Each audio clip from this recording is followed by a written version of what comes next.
महाराष्ट्र विधानसभेचे नागपुराच्या हिवाळी अधिवेशनाच्या 5व्या दिवशी आमदार प्रणिती यांनी सोलापूरच्या शासकीय रुग्णालयात असलेले MRI मशीन आणि CT स्कॅन मशीन का सुरू केल्या नाहीत, तसेच सोलापुरात 100 काटांचे महिला हॉस्पिटल व 100 काटाचे बाल रुग्णालय बांधून तयार आहे, त्याचे उद्घाटन कधी होणार असे प्रश्न उपस्थित केले।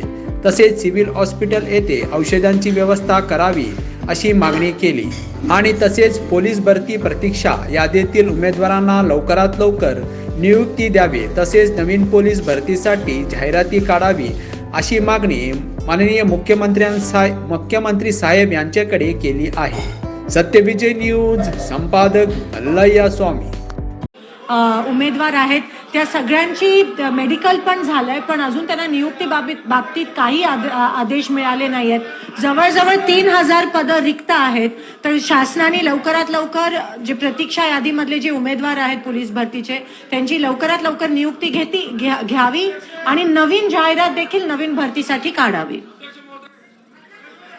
कुणाल पाटील जी। सत्यविजय न्यूज चॅनल संपादक मल्लय्या स्वामी। या चॅनलला लाईक करा, शेअर करा, सबस्क्राईब करा।